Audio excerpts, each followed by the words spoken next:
Есімім Бағдат. Жасым 40-қа таяп қалды. Сонда да әлі күнге дейін жападан жалғыз күн кешіп келемін. Үйленбедім емес. Жастықтың жалындап тұрған шағында 20-ға таяған кезінде отау құрдым. Әсем есімді сұлу бойжеткенге ессіз ғашық болып, жассың ғой деген айналамдағы адамдардың сөзін құлағыма ілмей, сүйіктімді еркінен тыс алып қашып келдім. Сол кезде өзім 19 жаста болсам, келіншегім 18-ге әлі толмаған болатын. Мен кішкентай кезімде әкем апаттан қаза болған. Анам мені жалғыз өзі ешкімнен кем етпей өсірді. Анам, мен және де Мария әжем, әкемнің анасы, үшеуміз бірге тұрдық. Әжем үнемі, сен әкеңнің аманатысың, сені көзімнің қарашығындай сақтаймын, деп мені жан баласына жолатпайтын. Мені еш жерге жібермеуші еді. Әкемнің артында ұрпақ қалмай қалуынан қорқса керек сірі. Бар тәттіні менің аузыма тығып отырушы еді. Менің кесірімнен байғұс анама күн көрсетпейтін. Күндіз түні қызғыштай қорғап жүруші еді. Балаңа қара, деп анамды еш жерге жібермейтін. Емін еркін, мүлдем таршылық көрмей жегенім алдымда, жемегенім артында болып өстім. Өте ерке едім. Әжем мен десе ішкен асын жерге қоятын. Жас өспірім жігіт болсам да, әжем мені құшағынан жібермейтін. Әкемнің аты Самат болатын. Әжем әр сөзінде, Аллахым, балам Саматтың артынан ұрпақ ергенін көрмейінше, менің жанымды ала көрме. Арманда кетпейін. Немеремнің тойында шапқылап жүретін, күш қуат бере көр, деп айтып жүретін. Алла тағала оның дұғасын қабыл етті. Жас болып, жаңылыс басқан шағымда ешкім мені қолдамаса да, әжемнің бұйрығымен ерте үйлендім. Келіншегім де әлі балалығы басылмаған ерке қыз еді. Үйленіп ешкіммен қысылмай, қымтырылмай, екеуміз қол ұстасып қыдырып жүреміз деп ойладық. Анам келін алып қолым ұзарып қалады, келінім үйдің шаруасына қолғабыс болады, деп ойлаушы еді. Бірақ ол қалауы бола қоймады. Керісінше, анама артылған жүк еселене түсті. Әжем әсемді әбден еркелетіп жіберді. Сол үшін де анам екеуі жиі сөзге келіп қалатын болды. Анамның әжеме дауыс көтере сөйлегенін алғаш көруім. Жетер енді апа, мен де сіздің қолыңызға пісіп жетілмей бала күйімге келдім. Сіз мені үнемі жөнге салып, өзіңіз тәрбиеледіңіз. Менің осы күнге жеткенім сіздің арқаңызда. Ал бұл жас келінге не тәрбие беріп отырсыз? Бұл менің келінім. Оны бұлай тайрыңдатып қойғанымызға қарап отыра алмаймын. Не, соншама жылға істеп жүрген шаруаңды келін алып істей алмай қалдың ба? Мұны мен не айтқым келеді? Сонда осы күнге дейін мен сені қинап келіппін ғой. Солай ма?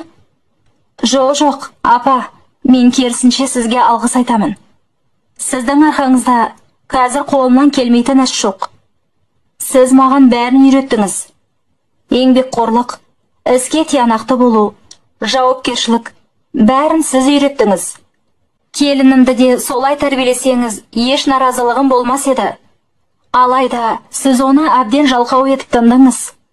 Сізбен мен мәңгі қасында жүрмеймін. Өмірдің қызығы мен шыжығын бірге көрсе екен деймін. Әжем ананың жан айқайын тыңдағысы келмеді. Анама өкпелеп, бөлмесіне тығылып алды. Әжемнің анама деген өкпесі қара қазандай.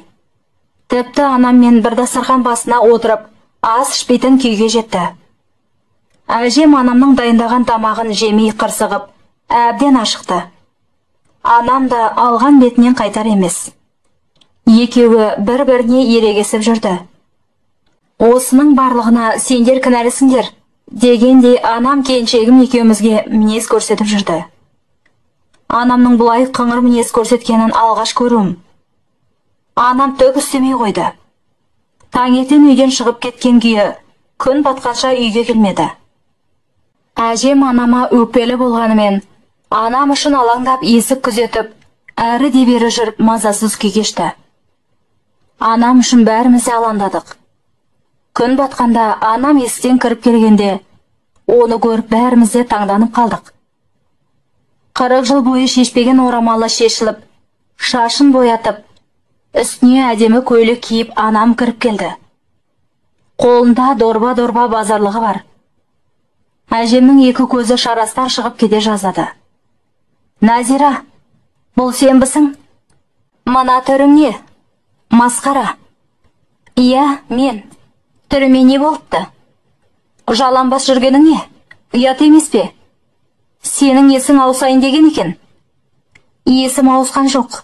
Керісінше ескіре бастады. Осы күнге дейін ұлым үшін, сіз үшін өмір сүрдім. Қатарынан қалып ешбір қызық көрмей келемін. Ал оның ақысына не алдым? Бейнетімнің өтеуі қайда? Балам бір қатынның құшағында кетті.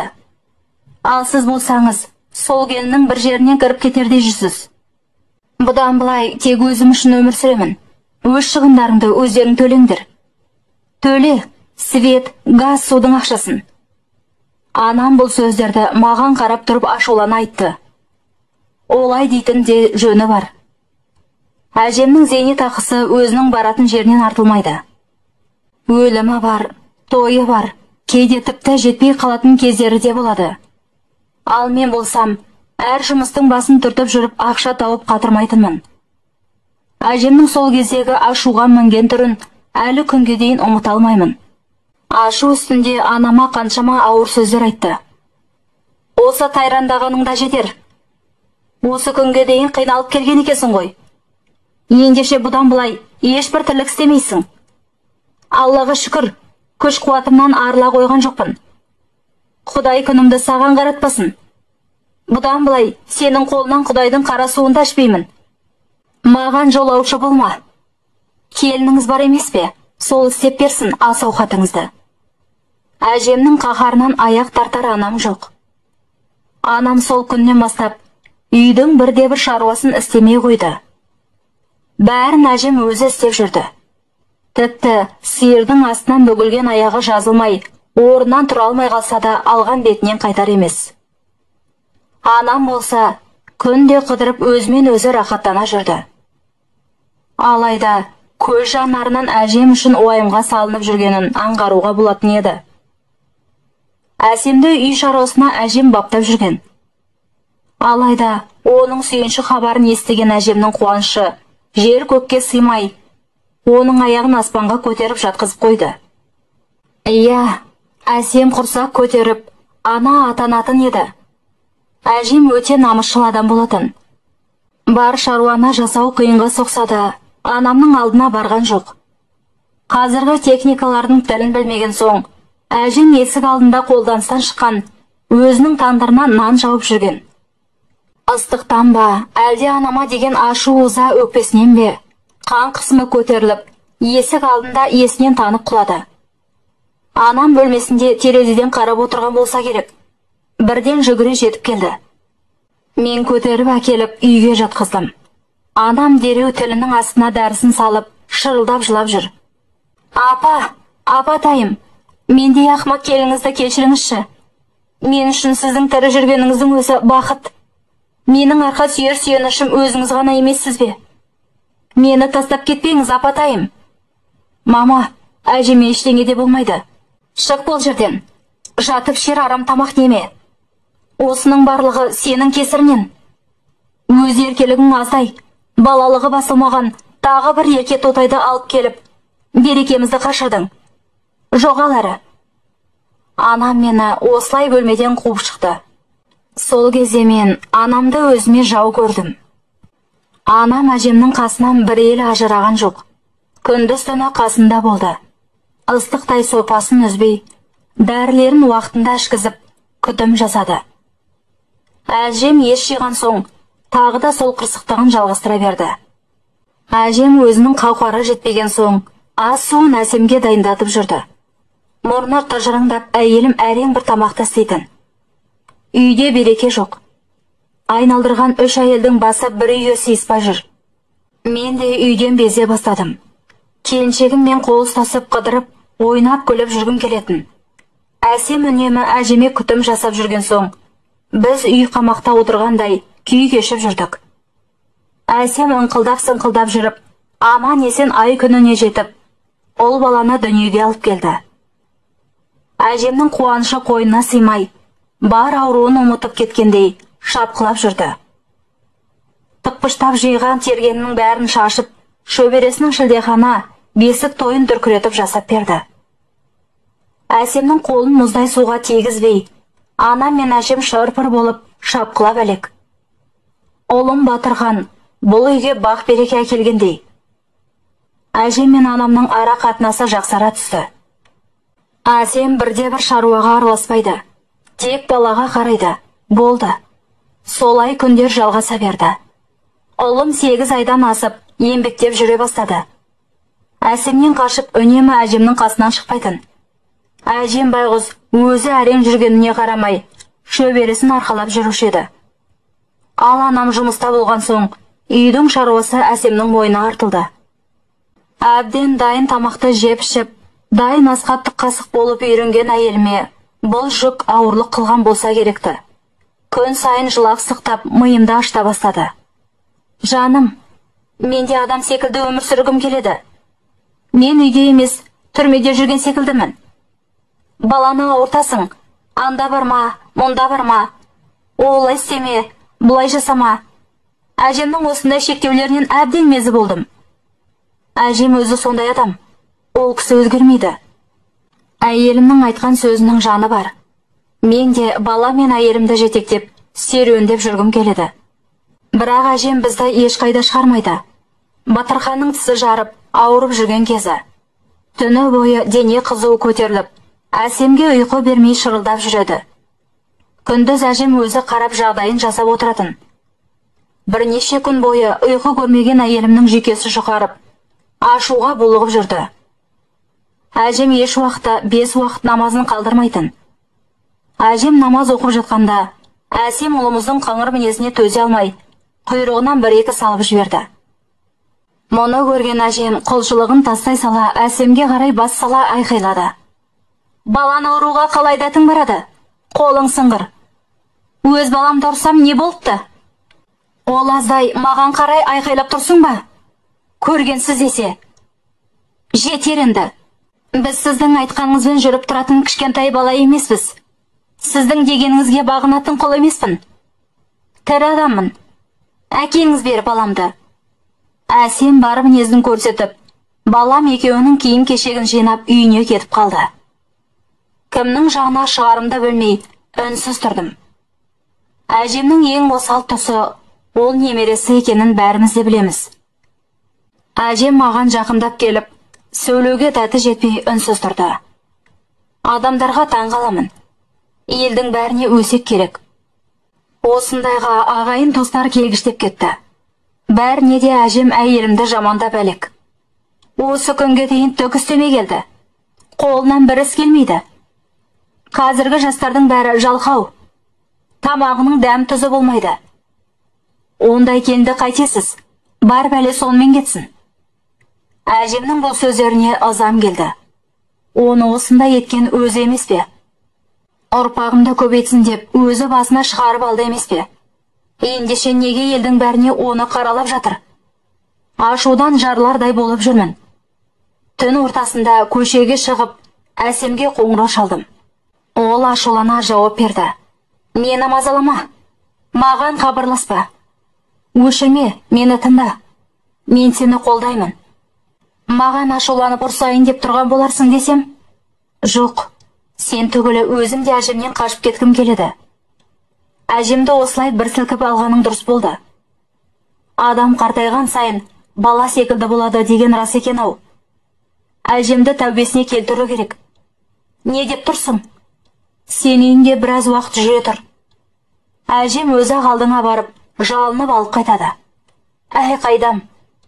Әжең мені керек етеді дейсің бе? Мен білетін әжем болса, Батырхан үшін бәріне де барады. Негізі мүлдем ажырасып кететін ойым жоқ. Ашумен кетіп қалғаным дұрыс болмады. Маған сен, біздікі дұрыс. Әжем өзгеріп, біз әжемнің емес, әжем біздің қалауымызды орындайтын болады. Сол түні ұйқым келмей таңға жақын көзім ілініп кетіпті. Демалыс күні болғандықтан болар, еш алаңсыз ұйықтап жатыр екенмін. Маңдайыма тиген ыстық алақанда сезіп ұйқымнан ояндым. Жанымда әжем отыр екен. Балам, бұлай түске дейін ұйықтамаушы едің ғой. Миымда ашытатын әйелім мен балам жоқ. Рақаттанып ұйықтап жатыр едім. Олай деме, солармен өмір қызық емес пе? Саған келген себебім де сол еді. Барып әйелім мен балаңды алып қайт. Жоқ, бармаймын. Олардың маған керегі жоқ. Қадырсын, киінсін, ішсін, жесін, қалағанша өмір сүрсін. Ашуға бой алдырма, балам. Әже, маған ол жайында ештеңе айтпаңыз. Оның атын естісем, зығырданым қайнайды. Әжем менің бұл сөздеріме иланбай сенді. Бірақ та мен мұның бәрін әжемді өз ісіне өкіндіріп, бізді билеуін тоқтату үшін әдейі жасадым. Күн сайын әйел мен баламмен сөйлесіп жүрдім. Әжем біресе анама, біресе маған барып алып келіңдер деп жалынып жүрді. Менің ашуым өтірік болғанымен, анам шын мәнінде әйеліме қатты ашулы еді. Өзі кетті, өзі кесін деп жүре берді. Әжем шөбересін сағынып, көзіне жас алып жылап алатын. Болды, аз қалды. Әжем өзі барып, немере келінімен шөбересін алып қайтады деп жүредім. Бірақ та мүлде мен күтпеген жағдай орын алды. Таңға жуық шырт ұйқыда жатқанмын. Анамның шыңғырып айқайлаған даусынан шошып оянып, сасқанымнан іш киіммен сыртқа жүгіре шықтым. Анам жерде жатқан, маңдайы жарылған әжемді көтере алмай, арпаласып жатыр екен. Дереу әжемді көтермек болдым. Сол сәтте әжем қор ете қалды. Әжемді үйге кіргізіп бара жатқанда, бүкіл денесі бір сілкінді де сылқ ете қалды. Иә, әжем менің қолымда, көз алдында жан тапсырды. Әжем соңғы күндері ешкімге сөйлемей қойған болатын. Әсем екеумізді шын мәнінде ұрсып жүр, ажырасып кетеді деп ойлады. Олай ойлағанын өзім қалаған едім. Бар ойым, әжем қыңыр мінезінен арылса екен деп едім. Алайда, оған өлімге әкеп соқтырар тұзақ құрғанымды аңғармаған екенмін. Әжем шөбересін сағынып күйіктен өлді. Оған тұзақ құрған мен кінәлімін. Ақмақ басым әжемді түзейтін емес, ажалға жетелейтін тұзақ қойған екенмін. Бүкіл ағайын туыс әжемнің өліміне әсемді кінәл етті. Оны әбден жерден алып жерге тықты.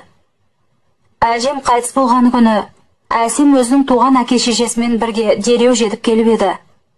Алайда әкемнің туған бауырлары мен әпке қарындастары оларды иттей етіп үйден қуып шықты. Әжемнің өлімін әсемнің мойнына артып кінәл етті. Жағдайды ушықтырып алмау үшін ол кезде шындықты айта алмадым. Оның жазықсыз екенін, бұл тұзақты мен құрғанымды айта алмадым. Кейін бәрі кеш болды. Әсемнің әке-шешесі біздің қайта қосылуымызға жол бермеді. Олардікі де жөн. Оларға қаншама ауыр сөздер айтылды. Міне, солай жападан жалғыз қалдым. Егер де қырсықпай, әжемді өзгертуге тырыспай, аз ғана қалған өмірін өкінішпен өткізбей, жүрегіне сызат салмағанымда, әжем өз ажалынан өлгенше біраз уақыт қасымызда жүрер ме еді? Ұлым қасымда әкесінің мейіріміне бөленіп жүрер ме еді? Көңілімдегі жауабы жоқ қаншама сұрақтар менің қайта үйленуіме мұрша берер емес. Әттең-ай деп өкініп жүргеніме қанша жыл өтсе де қолымнан ештеңе келер емес.